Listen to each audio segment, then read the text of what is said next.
오늘 하나님의 말씀 요한복음 20장 19절로 23절 말씀입니다.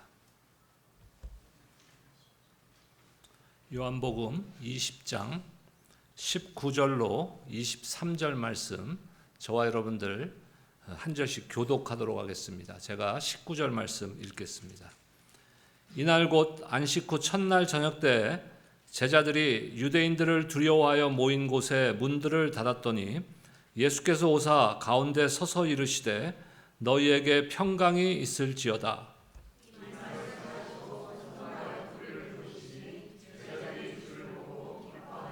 예수께서 또 이르시되 너희에게 평강이 있을지어다. 아버지께서 나를 보내신 것 같이 나도 너희를 보내노라.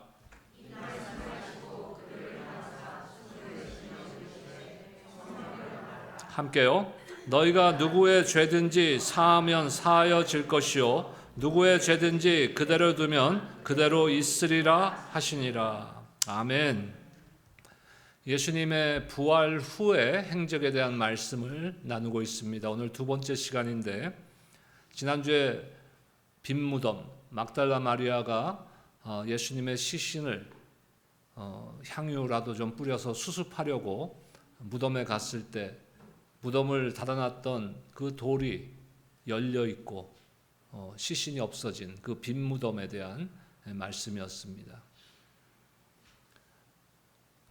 그날 저녁의 이야기입니다.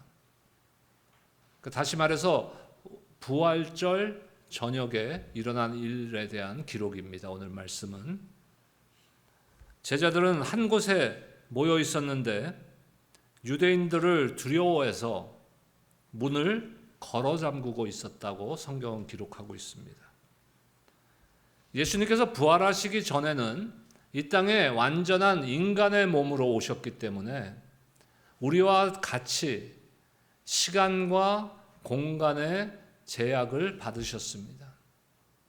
하지만 부활하신 예수님은 더 이상 인간의 몸이 아니시기 때문에 더 이상 공간이나 시간의 제한을 받지 않으셨습니다.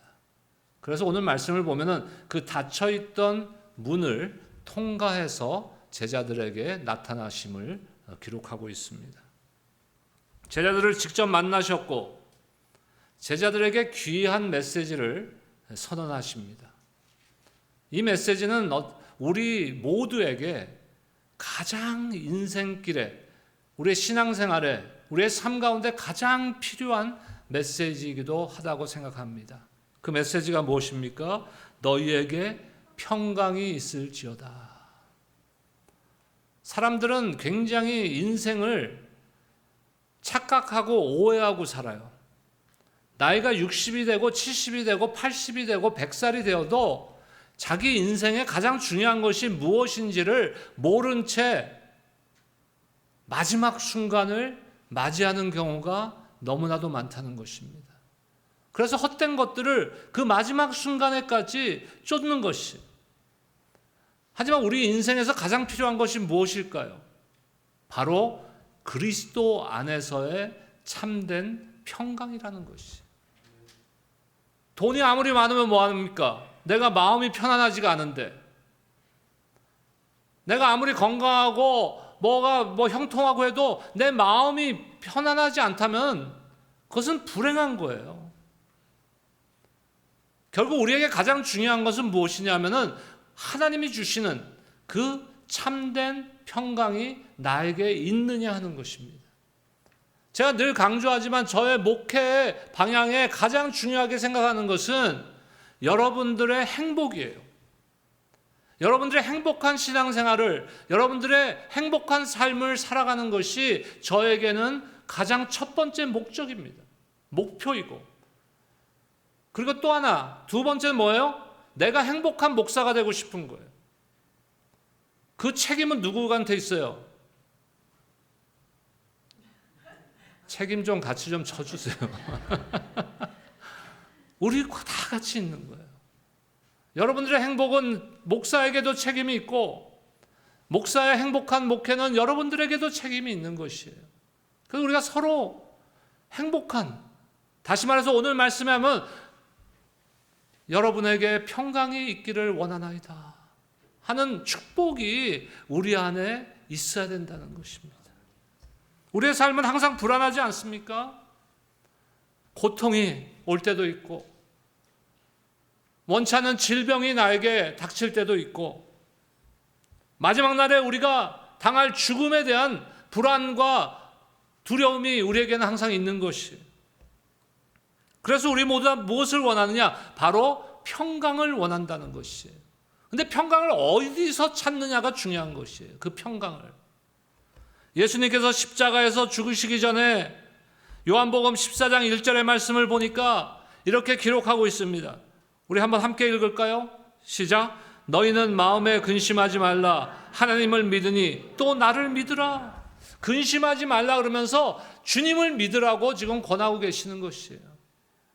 그 다음에 14장 27절에 보니까 이렇게 선언하고 계십니다. 함께 읽겠습니다. 시작. 평안을 너희에게 끼치노니 곧 나의 평안을 너희에게 주노라. 내가 너희에게 주는 것은 세상이 주는 것 같지 아니하니라. 너희는 마음에 근심도 말고 두려워하지도 말라. 아멘. 두려움이 어떻게 하면 없어져요? 두려워하지 말아야 돼, 두려워하지 말아야 돼, 두려워하지 말아야 돼, 걱정하지 말아야 돼 하면 없어집니까? 여러분 걱정 근심이 있을 때 걱정하지 말아야지, 걱정하지 말아야지 이렇게 주문하듯이 하면 어떤 일이 일어나요, 여러분? 그 걱정 근심이 자꾸 더 생각나. 자꾸 나를 리마인드 시키는 거야. 아, 맞아, 이게 걱정이지, 이게 근심이지. 어떻게 없애라 그러십니까? 너희에게 주는 것은 세상이 주는 것이 아니니 내가 주는 평안을, 내가 주는 평강을 누려라 하는 거예요. 내가 주는 평강은 세상이 주는 것과 다른 참 평강이다. 예수님께서는 지금 이렇게 선언하고 있는 것입니다. 우리의 삶이 불안하고 고독하고 두려워할 때 예수님께서는 이 약속을 우리에게 주시고 계신 거예요. Peace be with you. 너희에게 평강이 있기를 바란다. 평강이 있을지어다. 요한복음 16장 33절에서도 비슷한 말씀을 하셨어요. 함께 볼까요? 33절, 16장 33절입니다. 함께 읽겠습니다. 시작. 이것을 너희에게 이르는 것은 너희로 내 안에서 평안을 누리게 하려 함이라. 세상에서는 너희가 환난을 당하나 담대하라. 내가 세상을 이기었노라. 여러분 성경을 볼 때요, 성경에는 유대 사회의 언어들, 그러니까 뭐 여러분 히브리어나 헬라어나 성경에 기록한 언어들은요 시제가 굉장히 뚜렷해요. 다시 말해서 과거 완료와 현재와 미래 이런 것이 뚜렷하다는 거예요. 그러면 오늘 지금 말씀에서 세상을 뭐 했다고요? 이기었노라. 세상을 이길 것이다가 아니에요. 세상을 이기었노라. 이미 과거 완료형, 이미 이기신 승리예요. 그러니까 우리가 하는 건 뭐예요? 내가 무엇을 해서 이기는 게 아니에요. 예수님께서 이미 승리하신 그 승리를 우리는 누리면 되는 거예요. 누리면. 제가 엄청 좋아하는 단어예요. 누리다라는 거. 하나님의 은혜를 누리고 하나님이 주신 승리를 누리고 하나님이 주신 평강을 누리고, 근데 누리질 못해. 예수 믿는다고 하면서도 이걸 누리지 못해. 왜요? 예수님은 이쪽에 있는데 이쪽에는 근심, 걱정, 때로는 나의 욕심, 이게 같이 있기 때문에. 세 가지 메시지로 오늘 말씀을 드릴 텐데, 첫 번째는 예수님은 닫힌 문 안에 찾아오신다는 거예요. 닫힌 문 안에 찾아오시는 주님. 19절 말씀 보겠습니다. 오늘 본문의 19절 함께 읽겠습니다. 시작. 이날 곧 안식 후 첫날 저녁 때 제자들이 유대인들을 두려워하여 모인 곳에 문들을 닫았더니 예수께서 오사 가운데 서서 이르시되 너희에게 평강이 있을지어다. 자, 여기 한번 이 구절 중에서요 문에 대한 그 구절을 잠시 보세요. 문들이 닫혔더니 그랬어요? 문들을 닫았더니 누가 닫았어요? 제자들이 닫은 거예요. 제자들이 닫은 거예요. 누가 다른 외적인 힘이나 외적인 상황이나 다른 사람들에 의해서 닫힌 것이 아니라 제자들 스스로가 문을 닫은 거예요. 제자들은 그래서 닫힌 공간에 있었습니다. 문들을 닫았더니라는 단순히 그냥 자물쇠를 채워갖고 다른 사람들이 못 들어오겠다 이런 의미가 아니라, 수동형이 아니잖아요. 능동형. 제자들이 문을 닫아버린 거예요. 스스로 고립됐다는 거예요. 그래서 어떻게 됩니까? 마음도 닫혀있고 삶도 닫혀있고 예수님이 제자들에게 주신 그 사명도 닫혀있는 거예요. 그런데 놀랍게도 예수님은 그 닫혀있는, 제자들이 닫은 그 문을 지나서 그 안으로 들어가십니다.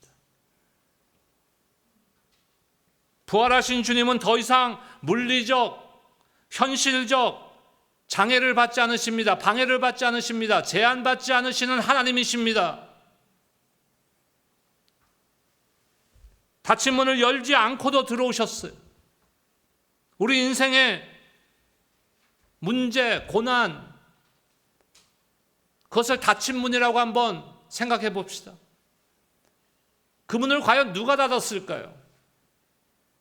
환경은 있어요. 내가 질병에 걸리고 문제가 있고 고난은 당하고 기도하는데 응답이 없고, 그 외적인 환경이 그 문을 닫았나요? 아니요. 그 외적인 환경 가운데서 내가 문을 닫아버린 거예요. 내가. 제자들이 그런 거예요. 상처로, 두려움으로, 죄책감으로, 아, 내가 예수님을 배신했어. 예수님을 3번이나 부인했어. 그것 때문에 스스로 자신들이 문을 닫아버린 거예요.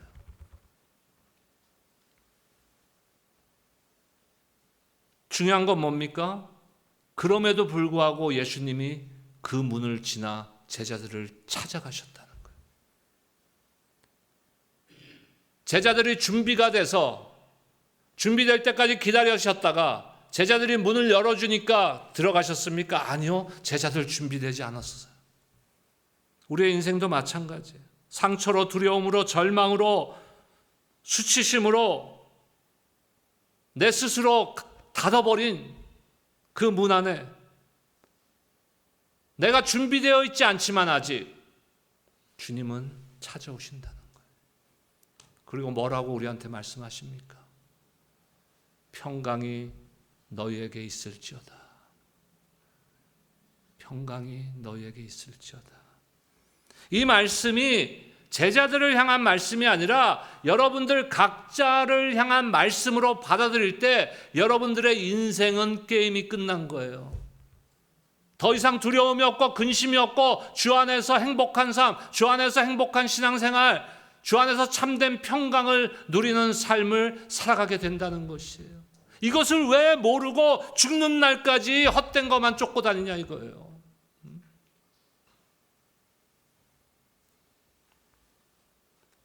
우리가 준비되었기 때문이 아닙니다.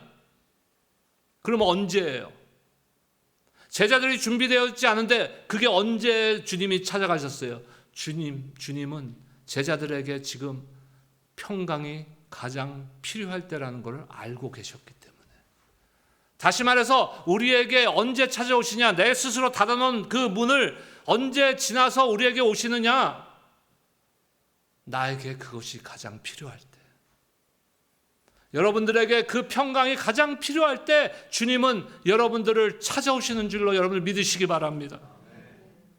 우리가 준비되었기 때문이 아니에요. 여러분 열왕기서에 보면 엘리야가 등장하죠. 근데 엘리야가 막 업다운이 심해. 그냥 믿음으로 신앙으로 그냥 용기 있게 나갔었는데 또 한 번 어떻게 됩니까? 이세벨의 협박에 두려워서 광야로 도망쳐서는 하나님 앞에 하소연하는 거예요. 여호와 하나님, 차라리 내가 죽어버리는 게 낫겠습니다. 완전히 극과 극을 달리는 그런 모습이에요. 갈멜산에서 그 확신에 찼던, 믿음으로 확 강했던 그 엘리야의 모습은 거기선 보이지 않는 거예요. 다시 말해서 제자들이 준비되지 않았어요. 엘리야도 지금 믿음이 흔들리고 준비되지 않았어요. 좌절감과 두려움이 가득한 그 연약한 인간 엘리야의 모습 가운데 하나님께서 천사를 보내서 깨우시고 숯불에 구운 떡과 한 병 물을 주며 먹고 힘을 내어 길을 가게 하셨어요. 40일을 밤낮으로 걸어 호렙산에 이르게 하셨습니다. 엘리야는 나는 끝났어. 이제 나는 끝나서 차라리 죽는 게 나을 것 같아. 여기서 그냥 굶어서 죽는 게 나을 것 같아 하는 그런 때 하나님은 강한 바람, 지진, 불속이 아니라 무엇으로 나타나셨어요? 세미한 음성으로 엘리야를 회복시켜 주시는 거예요. 언제예요 이게? 엘리야가 강할 때? 엘리야가 준비되었을 때? 아니요. 엘리야에게 이 세미한 음성이 가장 필요할 때. 저와 여러분들도 인생길에 하나님의 음성, 하나님의 평강, 하나님의 그 위로와 회복이 가장 필요할 때가 있지 않습니까? 그때 하나님이 찾아오신다는 거. 내가 준비됐을 때가 아니에요.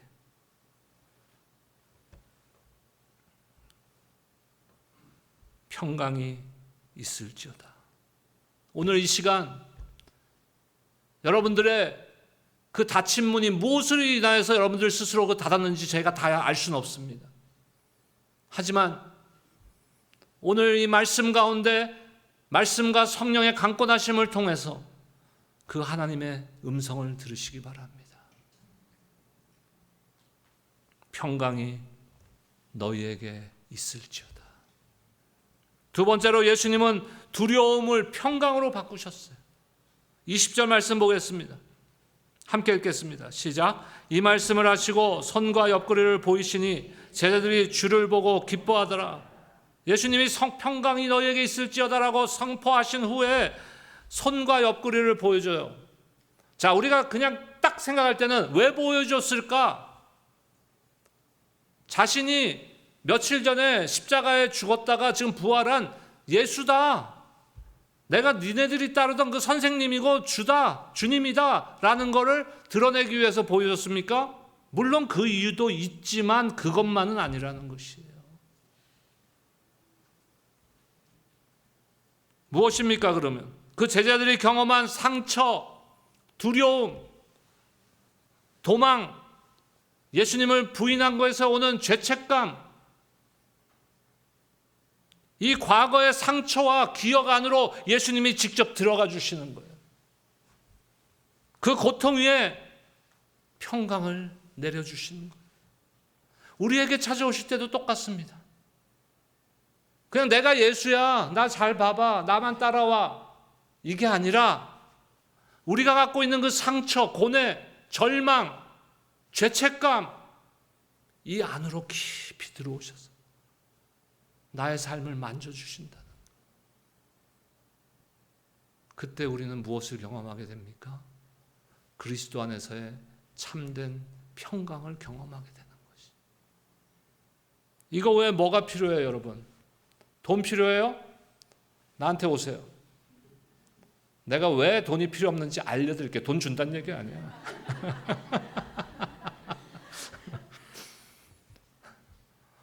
저희 누나 셋인데 저하고 대화를 잘 안 해요. 요즘 이제 나이가 들면서 뭐 다 60 넘고 70 넘고 이러니까 요즘 대화를 좀 하는데 그전에 나한테 말도 안 시켰어요. 내가 워낙 성깔이 못 됐으니까. 그래서 제 아내한테만 주로 전화하고 제 아내하고 해요. 가끔 우리 누나들 중에 이런 얘기해요. 제 아내한테 너는 참 좋겠다. 왜 좋다 그러냐면은 참 그 다이내믹한 남편을 만나서 삶이 그 롤러코스터와 같은 삶을 살아서 참 좋겠다. 비아냥거리는 거지. 막 돈도 많아 받고 막 바닥에도 내려가 받고.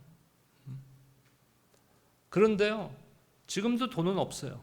그러니까 나한테 돈 달라 소리는 하지 마. 그러니까 돈이 왜 필요 없는, 왜 중요하지 않은지는 내가 가르쳐 드릴 수 있어. 근데 돈이 그래도 좀 풍성할 때는 어디 뭐 모임을 가면요, 항상 주머니에 내 손이 제일 먼저 들어갔어. 지갑에. 네, 지갑에 내가. 네. 근데 지금은 꺼내봐야 별 볼 일 없지. 근데 이제 돈이 없어 보니까 약간 주저하게 돼요. 옛날에 내가 우리 아버지를 닮아갖고 그 옛날 말, 그 일본 말인가? 이거 기마이. 우리 아버지가 그런 분이거든요. 그런데 이게 안 되는 거야. 그래서 내가 불행합니까? 아니요. 조금 불편해. 내 맘대로 못하니까 조금 불편하지만 불행한 건 아니에요. 많다고 그러면 행복합니까? 아니요. 불편하지 않은 것이지 반드시 행복하다는 보장 없어요. 그러니까 무엇이 나에게 중요한가? 예수님의 제자들이 지금 가장 필요한 것이 무엇인지를 예수님은 정확하게 알고 계셨다는 것이에요. 그들의 두려움, 그들의 그 뭔가 죄책감, 절망감 이런 건 어디서 온 거예요? 현실에서 온 거예요. 며칠 전에 자기네들이 3년을 따르고 다녔던 예수님이 죽으셨어요. 자신들을 구원할 수도 있다고 생각했던 주님이 죽으셨어요. 거기서 오는, 현실에서 오는 절망감, 그것이에요. 우리도 똑같아요. 우리가 두려워하고 문제가 생기고 근심하고 하는 것은 다 어디서 와요? 현실에서 오는 거예요. 현실을 우리가 부정할 수는 없어요. 하지만 중요한 것은요, 그 현실 때문에 우리가 우리 자신의 문을 닫아버리는 것이 문제인 거예요. 그렇지만 그럼에도 불구하고 지금 제자들도 그렇잖아요. 그 현실 때문에 문을 닫아버렸어요. 하지만 부활의 주님께서 상처 입은 몸으로 그들 앞에 서서 말씀하시는 거예요. 내가 너희를 위하여 죽었고 다시 살아났다. 이 평강은 현실을 회피하는 위로가 아니에요. 그 현실이 바뀐 위로가 아니에요. 무엇입니까? 부활을 근거로 한 참된 소망과 평강을 허락하시는 거예요. 다니엘은 사자굴에 던져졌지만 하나님께서는 어떻게 하셨어요? 위기의 순간에 다니엘은 눈앞의 위험보다 무엇을 크게 느꼈어요? 그 가운데 자신과 함께하는 하나님의 임재하심을 느꼈어요. 우리의 믿음이 거기에 있어야 되는 거예요. 현실 때문에 두려워하고 현실 때문에 실족하고 현실 때문에 내가 근심하고 걱정하는 것이 아니라 그 현실 가운데서도 항상 나와 함께 하시는 하나님의 임재하심을 우리가 경험해야 되는 거예요. 그렇기 때문에 다니엘은 사자굴 안에서도 평강을 누릴 수 있었던 것입니다. 부활하신 예수님의 임재는 제자들에게 사자굴과 같은 현실 속에서도 담대함을 주셨습니다. 저와 여러분은 무엇이 두렵습니까? 실패? 사람이 나를 어떻게 바라볼까 하는 사람의 시선? 죽음? 미래? 이런 것들이 두렵습니까? 예수님의 상처난 손과 옆구리를 볼 때, 부활하신 예수님을 볼 때 그 고통은 더 이상 나를 억누르거나 묶을 수 없다는 것을 여러분들 믿으시기 바랍니다.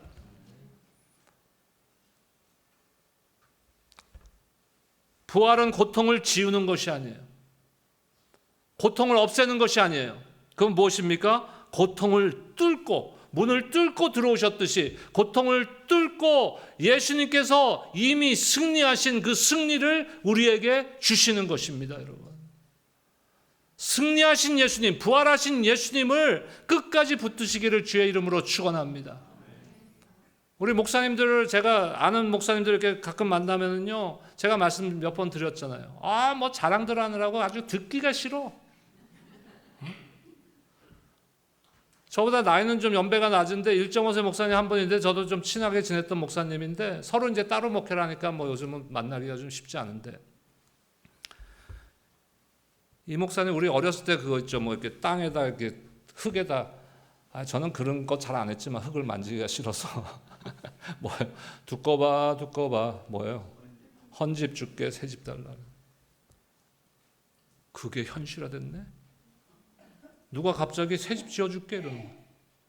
교회 새로 지어줄게. 니네 갖고 있는 헌집 나한테 줘. 그럼 내가 아주 새로운 땅에다 근사하게 1,800만 불 건축해서 니네 돈 한 1불도 내지 마. 교회는 내가 건축해 줄게. 와, 부러워요, 안 부러워요? 에휴, 부러우면 아직도 멀은 거야. 저도 부럽죠. 부러우면 뭐 하는 거라고? 지는 거예요. 그래? 그래, 잘났어, 그래. 좋겠다. 내가 자랑할 거는 나 15년 동안 견뎠어. 하나님의 은혜로 견뎠어. 근데요, 견디는 것도 중요한데 지금 오늘 하나님이 말씀하시는 것은 견디는 것 넘어서 이미 승리하신 예수님을 바라보라는 거예요. 부활하신 예수님을 바라보는 거예요. 십자가에서 죽으신 예수님 바라보는 것도 중요하지만, 나를 위해서 피 흘리신 예수님을 바라보는 것도 중요하지만, 그것을 뛰어넘어서 부활하신 예수님, 승리하신 예수님을 바라보시기를 주의 이름으로 축원합니다. 세 번째로, 부활하신 예수님이 우리를 평강의 사명자로 보내주신다는 것. 21절 말씀 보겠습니다. 함께 읽겠습니다. 시작. 예수께서 또 이르시되 너희에게 평강이 있을지어다. 아버지께서 나를 보내신 것 같이 나도 너희를 보내노라. 제자들을 위로하고 평강을 주시고 회복시키는 것에서 끝난 것이 아니라 그들에게 사명을 다시 심어주신 거예요. 그들을 보내시며 파송한다는 얘기죠. 무엇을 부어 넣어주세요? 성령을 불어 넣어주십니다. 그래서 뭐라고 말씀하십니까? 성령을 받으라. 너희가 누구의 죄든지 사하면 사하여질 것이요. 성령을 받으라. 우리를 고아와 같이 내버려 두지 않고 너희 가서 잘해봐, 열심히 해, 이것이 아니에요. 내가 함께 가리라. 내가 함께 가리라. 평강을 축복으로 주시고 이제는 세상으로 파송하는 것입니다. 하나님께서 우리에게 허락하신 모든 것은 무엇을 위해 사용하라고 주신 거예요? 하나님의 영광을 위하여, 하나님의 나라를 위하여 사용하라고 우리에게 주신 것이에요. 건강, 물질, 자녀 모두 다 하나님의 영광을 위하여 사용하라고 허락하신 것입니다. 우리에게 가장 큰 특권이 무엇인지 아세요? 오늘 우리 피러킴 선교사님 우리 교회 파송 선교사가 아닙니까? 얼마나 훌륭해요. 하지만 우리도 파송받는 선교사예요, 여러분. 각자의 삶의 터전으로 매주일마다 예배를 마치고 제가 여러분들을 위해서 하나님을 대신하여 축도를 드릴 때, 축복 드릴 때 그것은 파송하는 거예요. 그냥 하나님 나 축복해 주세요. 단순히 그것으로 끝나는 것이 아니라 세상으로 여러분들을 보내는 거예요. 사명자로. 이 땅에서의 삶은 그래서 무엇입니까? 그리스도의 편지, 소식을 전하는 거예요. 굿뉴스. 그 다음에 그리스도의 대사. 대사는 뭐예요? 그 나라를, 보낸 나라를 대표하는 자 아닙니까? 저와 여러분들은 하나님 나라를 대표하는 자들이라는 거예요. 그렇다면 우리 각자는 하나님 나라를 대표하는 사람들이 되어야 되지 않겠습니까? 그 사명을 제자들에게 준 거예요. 오늘 우리에게도 주시는 거예요. 주님은 용서받은 자를 통해 용서를 선포하게 하시는 거예요. 평강을 받은 자들을 통해서 평강을 선포하게 하시는 거예요.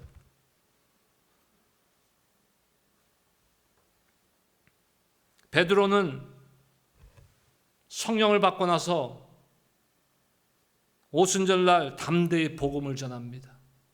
너희가 십자가에 못 박은 예수를 하나님이 주와 그리스도가 되게 하셨다. 그때 무슨 일이 일어납니까? 3,000명이 회개하고 주님 앞에 돌아오는 역사가 일어난 것이. 예수님은 무너진 자들을 통해서 교회를 세우시고 세상을 변화시켰어요. 베드로는 무너진 자였어요. 문 꼭꼭 잠그고 무서워서 그 안에 유대인들을 피해서 숨어 있었던 자였어요. 제자들 다 그랬어요. 하나님께서는 그 무너진 자들, 실패한 자들을 통해서 그들을 일으키시고 사용하신다는 거예요. 예수님께서 부활하신 그날 저녁 제자들은 여전히 두려움에 빠져 있었어요. 예수님이 말씀하십니다. 너희에게 평강이 있을지어다. 부활하신 주님은 혼자 신앙생활 잘하라고 말씀하지 않으셨어요. 두려움과 의심 가운데 있는 자들을 품는 공동체, 서로를 위로하고 격려하며 성령 안에서 하나 되게 하신 것, 그것을 힘써 지키라고 말씀하십니다. 에베소서 4장 3절 말씀 함께 선포하겠습니다. 시작. 평안의 만연절로 성령이 하나 되게 하신 것을 힘써 지키라. 우리가 문을 닫고 있는 자들인지, 아니면 우리 공동체 안에 어떤 실패와 문제와 고통과 좌절감 때문에 문을 닫고 있는 분들이 있을 수 있어요. 내가 아니라도. 예수님은 우리를 하나 되게 하셨다 그랬어요. 너희들이 하나 되어봐라 이런 게 아니에요. 이미 성령이 하나 되게 하셨다는 거예요. 우리가 할 일은 뭐예요? 그것을 지키라는 거예요. 그것을 지키라는 거예요. 어떻게 해요? 서로를 위로하고 격려하고 축복하고. 지금 우리가 속한 공동체에서 저와 여러분은 어떤 존재입니까? 누군가를 위로하고 격려하는 존재입니까? 아니면 비판하고 거리 두는 존재입니까? 부활하신 주님이 주신 평강을 우리는 과연 다른 이들에게 세상에, 아니 세상으로 나가기 전에 우리 공동체 안에서 흘러넘치게 하고 계십니까? 우리 자신에게 질문해야 되는 질문들이에요. 그리고 오늘 이 시간 결단하시기 바랍니다. 성령께서 하나 되게 하신 것을, 성령의 매는 줄로 하나 되게 하신 것을 우리가 애써 지키겠습니다. 무엇으로요? 서로에게 평강을 빌고 평강을 통하여 축복함으로써 공동체가 하나 되게 하신 것을 지켜나가는 저와 여러분들이 되시기를 주의 이름으로 축원합니다.